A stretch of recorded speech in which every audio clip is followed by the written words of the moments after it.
Hi guys, I'm Alicia. I'm a psychiatric nurse practitioner and I own my own private practice, and I teach other nurse practitioners how to find freedom and balance by starting their own private practices as well. So today we're going to talk about the real first steps that you should be thinking of when you're wanting to start a private practice. And so this is before you start incorporating, before you find a mentor, before you launch, before you make a website, before you see your first patient. This is before all of that.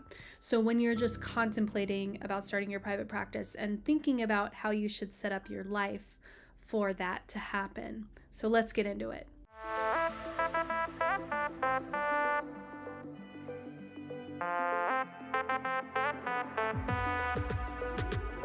I'm going to cover 3 major steps that you guys should be doing before starting your private practice. And so the first one is going to be, I recommend that you evaluate your finances.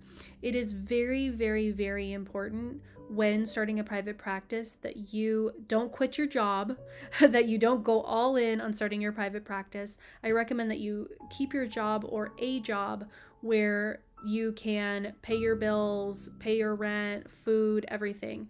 Because if you are getting scared and you don't have your needs met and you're starting a private practice, you're going to make potentially some poor decisions because you might take patients that aren't really a good fit, or you might rush to get them in. You might not have your everything fully set up yet because you're just worried about making money, and so you don't have the chance to breathe and make good decisions if your needs aren't met. So I recommend that you have a job where you have your needs met, and I also recommend that you have some type of fund for startup costs. You've probably heard it takes money to make money, and I'm not talking about tens of thousands of dollars here. To be honest, I spent about $10,000 on my startup costs. Did I recoup that money? Yes, I did. Do I make more money than I ever have at any job? Yes, I do. So there is the potential for recouping those costs and making more money than you do currently overall, but it's going to take time. So you're going to have to put money into your business first. So you're going to need a job that takes care of your needs and also where you can save some money for those startup costs and ongoing costs before you start seeing patients and making some money. So you're going to really need to evaluate your finances. And so if you need some help doing that, I know that can be a challenge. And if you are looking for a financial planner, I do recommend Money on the Mind FP. I'll link his Instagram below. He's great. His name is Gus. He helps specifically nurse practitioners who are wanting to start businesses. And so that could be a good resource for you guys. And so that is the first thing, is just to take a look at your finances and evaluate everything. Next is you're going to want to evaluate your time. How much time do you have to put into this? I have some people that apply to my full mentorship program that are working 40 to 60 hours a week. And this is one of the early conversations that I have with them is, it's going to be really hard to start your private practice when you don't have the time to put in. I have seen a couple people do it where they're working 40 hours a week and just building their practice on the weekends, but it is quite hard. It is quite hard. I think that it's best to have 16 to 20 hours a week to dedicate to this private practice building and startup. I'll tell you guys a little story. So when I was first thinking about starting a private practice, I wasn't sure I could do it. I was really nervous. I was working at a hospital, and I had taken that job as a new grad, and I unfortunately made the same that I did as a nurse. And that was really getting to me. And so what I did was I quit that job and I took a part-time job where I made more money. And so I did take a bit of a pay cut because it was a part-time job. Even though I was making more hourly, I still did take a bit of a pay cut. But I had 16 to 20 hours a week to dedicate to my private practice. And I had those funds set up.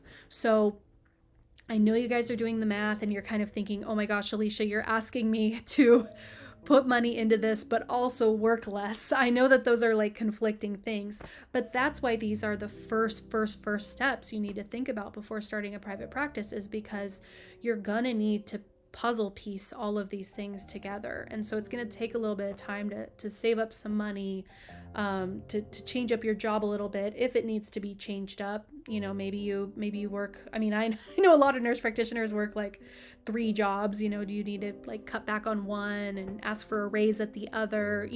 Whatever puzzle piece you got to do with your money and your time, this is the time to do it when you're thinking about starting a private practice. All right, and the last one is going to be that you need to figure out what state you might want to start your private practice in, whether that's the state you live in, or you may want, for a variety of reasons, you may want to start your private practice in another state. And once you know that, you're going to need to really, really learn about your state practice regulations. And so as a nurse practitioner, it's really important to know if there's restrictions in your state, or if it has full practice authority, or if you need supervision. Whatever it is, you need to know it. And I had a healthcare lawyer that helped me incorporate, but she also helped me understand the state regulations in my state, because there are some restrictions. And so it is so important that you know these. Most of you will know some of it from your job and from just being a nurse practitioner, but you have to really know it even more deeply if you own your own business, because you need to make sure that business is in compliance with your state laws. So you might need to build out contracts for collaborating physician. You may need to build out standardized procedures. You may need to build out how supervision looks like. You need to find out if the supervision can be a doctor, if it can be a nurse practitioner. All of these things you need to find out. And so the best place that I recommend going for that is going to be the AANP, and I will link their website below. They have sheets on each state and what the regulations are.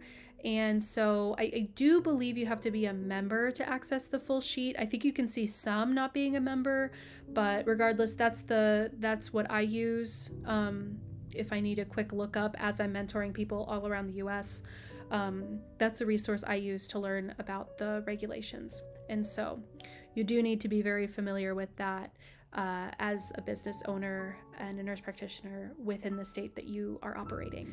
Those are the 3. If you are in this place and you are looking for a mentor to help you build out your private practice, I would be happy to help you. I have a full mentorship program.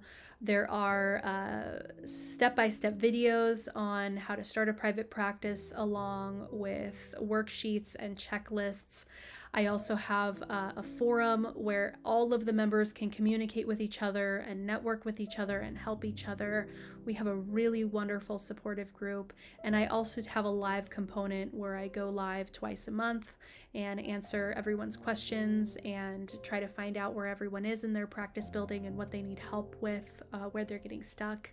And so if you are interested in this full mentorship program, I would love to have you. There is a link below on how to get started on those first steps to applying for the mentorship program. I would love to meet you, and please reach out if you are interested. And until then, until the next video, happy practice building.